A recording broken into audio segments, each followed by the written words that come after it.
आप सभी को हैप्पी जन्माष्टमी। आज है जन्माष्टमी का दिन और आज की सुबह मैंने डाली अपने आंगन में रंगोली।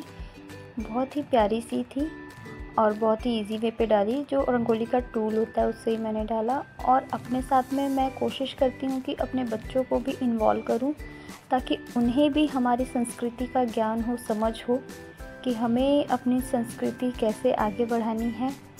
हम जो पूजा पाठ करते हैं, जो शुभ दिन आता है, शुभ दिवस होता है, उसमें हम क्या क्या करते हैं, ये सारी चीज़ें हमें बच्चों को साथ साथ करानी चाहिए और उन्हें बतानी चाहिए ताकि बच्चे जैसे जैसे बड़े हों वो भी उन चीज़ों को सीखते जाएं, हमें उन्हें अलग से सिखाने की ज़रूरत ना पड़े। तो देखिए कितनी प्यारी रंगोली बन गई। रंगोली बनाने के बाद में मैं अपने जितने भी पूजा के भगवान के सामान जितने भी थे उन सभी को धोने के लिए मैं ले आई। मैं अपने सारे भगवान के जितने भी सामान हैं उन्हें मैं पीताम्बरी से धोती हूँ।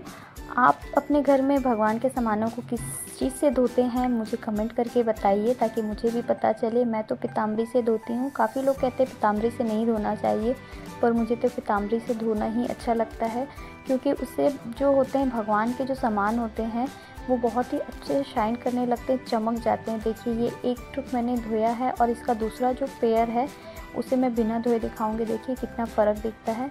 तो पीताम्बरी से धोना बहुत ही अच्छा है, बहुत साफ़ हो जाता है। और मैंने अपने घर में नई तुलसी जी के जो चौरे हैं उनको स्थापित किया है। जो पहले वाला था वो खंडित हो गया था तो मैंने नया वाला लाकर उस दिन स्थापित किया है। तो बस उसी की पूजा कर रही थी मैं तिलक लगाकर।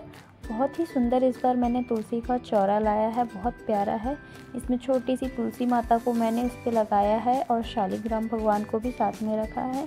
तो इस तरह मेरी जन्माष्टमी की जो दिन है, दिन का शुरुआत हुआ।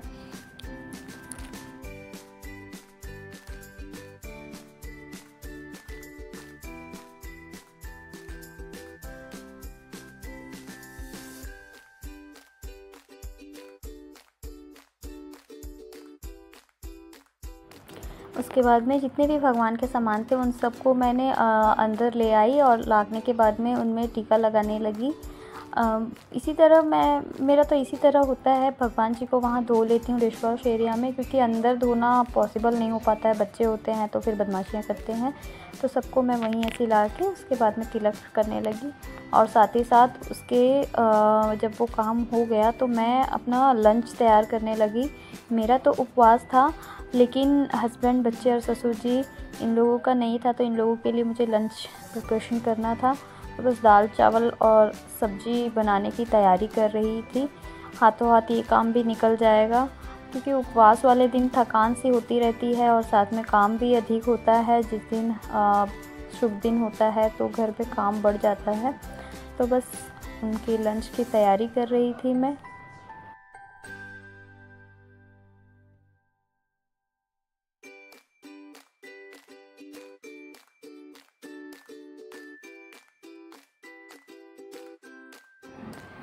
चाहे नॉर्मली जो दिन होते वो हो, चाहे पूजा पाठ वाला शुभ दिन हो, ये जो घर के काम होते हैं ये तो प्लस होते ही हैं हमारे पास करने के लिए क्योंकि इनके किए बिना तो हम मतलब आगे बढ़ ही नहीं सकते हैं। ये मैं अपने कान्हा जी के लिए, जो हमारे घर लड्डू गोपाल हैं, उनके लिए मैं लेकर आई थी। बहुत ही सुंदर सुंदर थे वहाँ पर। देखिए उनके लिए है माला, मुकुट, कान का, उनके वस्त्र, उनको बिठाने के लिए झूला, सारी चीज़ मैं लेकर आई थी। बहुत ही प्यारा लग रहा था देखने में। मैं जब तैयार करूँगी तो देखिए बहुत ही प्यारे लगेंगे कान्हा जी, लड्डू गोपाल, बहुत प्यारे।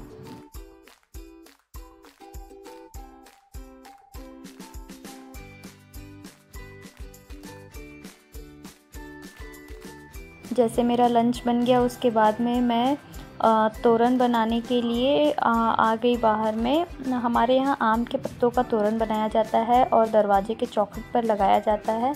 तो मेरी जो छोटी बिटिया है वो मेरा हेल्प करा रही थी वो मुझे पत्ते तोड़ तोड़ कर दे रही थी और मैं तुरंत बना रही थी।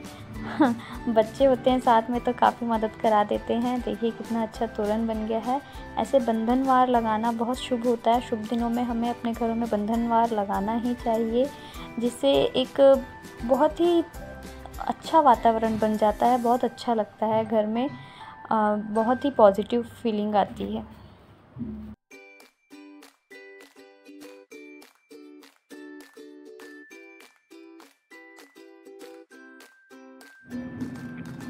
अब लगभग शाम होने को आ रहा था, तो मैं भोग बनाने के लिए किचन में आ गई। बंधनवार लगाने के बाद में भोग में मैं बना रही थी आज मखाने की खीर, क्योंकि कहते हैं मखाने की खीर बनाकर भगवान को भोग लगानी चाहिए।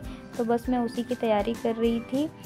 मखाने की खीर बनाने के लिए मैंने कढ़ाई में 3 से 4 चम्मच बड़े चम्मच थे, उसमें मैंने घी ले लिया है, उसमें डाल लिया कढ़ाई में और उसे गर्म होने के लिए रख दिया। और साथ ही साथ बाजू वाले जगह में मैं दूध गर्म करने के लिए रख दी। दूध मैंने सुबह ही उबाल कर रख दिया था, बस वो अब थोड़ा सा गाढ़ा होने के लिए मैंने उस पर रख दिया है।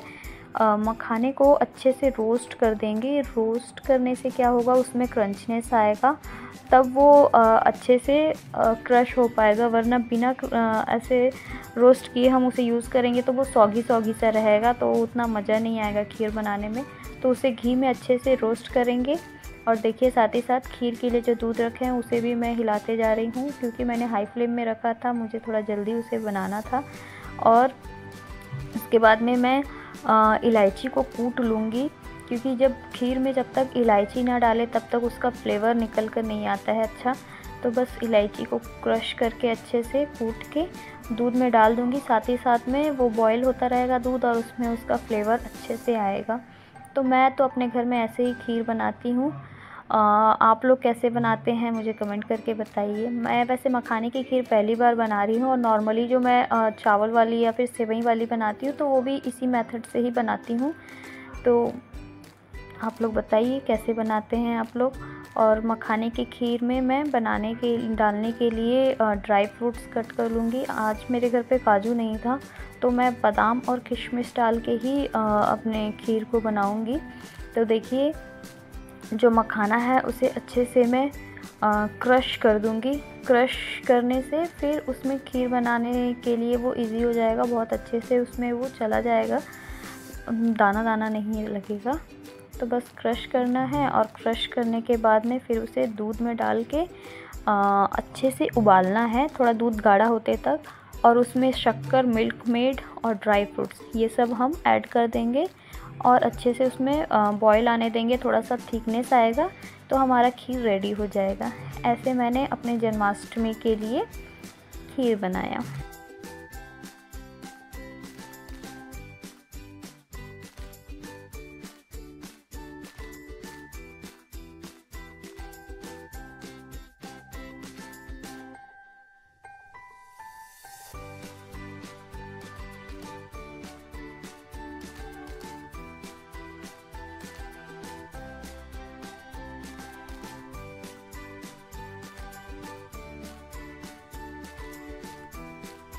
अब मैं आपके साथ में शेयर करने वाली हूँ इंस्टेंट नारियल के बूरे का जो लड्डू, मीन्स नारियल का जो लड्डू होता है वो तुरंत में आप कैसे बना सकते हैं। और ये बिल्कुल एकदम बाज़ार में जैसा बिकता है वैसा ही बनता है ये। तो इसके लिए आपको नारियल का बूरा लेना है, जो चूरा होता है वो, और उसके साथ में आपको मिलाना है मिल्क मेड। ये मिल्क मेड हो गया, बूरा हो गया। और तीसरा चीज़ होगा आपके लिए जो छोटी इलायची, हरी वाली इलायची आती है, उसका पाउडर थोड़ा सा। इन सबको मिक्स करेंगे। क्वांटिटी इक्वल रखिएगा ताकि वो ज़्यादा गीला भी ना हो और ज़्यादा सूखा भी ना हो। अगर ज़्यादा गीला करेंगे तो लड्डू बहुत अच्छे से नहीं बनेगा वो, और सूखा करेंगे तो लड्डू नहीं बंधेगा। तो बैलेंस बनाना बहुत ज़रूरी है इन सभी में। तो इक्वल अमाउंट में लीजिए और देखिए ऐसे लड्डू बना के तैयार कर सकते हैं। मेरा थोड़ा गीला हो गया था तो मैं उसमें और बूरा मिलाई, और बूरा मिलाने के बाद में वो थोड़ा सा बराबर हुआ। उसके बाद में फिर मैं लड्डू बांधने लगी। मैंने बहुत कम ही बनाया था क्योंकि मैं भी फ़र्स्ट टाइम ट्राई कर रही थी। मैंने देखा था काफ़ी जगह और मेरी एक फ्रेंड ने खिलाया भी था, तो मुझे बहुत अच्छा लगा था। तो मैंने सोचा कि चलो जन्माष्टमी में इसे ट्राई करती हूँ। तो बस देखिए कितने अच्छे से ये बन जाएगा और तुरंत और 2 मिनट में बनकर रेडी होने वाला ये लड्डू है। बहुत ही इजीली और बिल्कुल मार्केट वाला टेस्ट आता है। आप लोग ट्राई करिए, बहुत ही अच्छा बनता है ये। मैंने छोटे छोटे लड्डू बनाए थे, बहुत बड़े बड़े नहीं बनाए थे क्योंकि मैंने कम क्वांटिटी ली थी और शाम होने को था तो लेट हो रहा था, क्योंकि घर पे बच्चे हैं, बच्चों के साथ में काम करते करते समय हो ही जाता है और उपवास भी था मेरा, तो थकान भी हो रही थी। तो देखिए कितने अच्छे लड्डू बन जा रहे हैं। इतने में मेरे शायद 10 लड्डू ऐसे बन गए थे।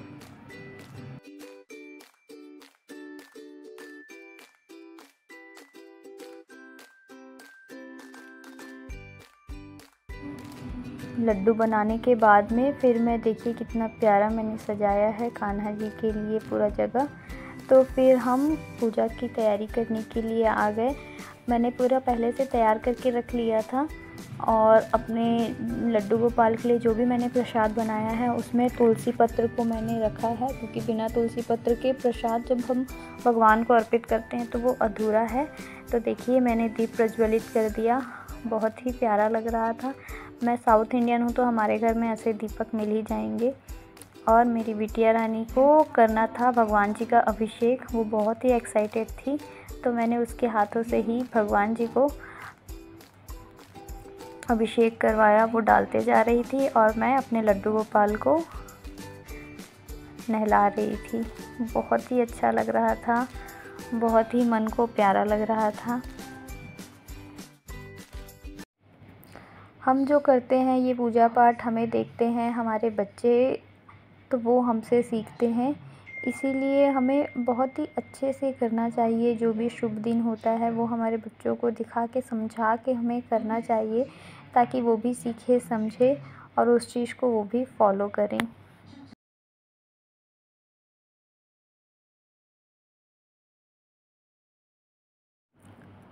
मैंने कान्हा जी को दूध, कच्चा दूध, शहद, गुलाब जल, शक्कर का नारियल का बूरा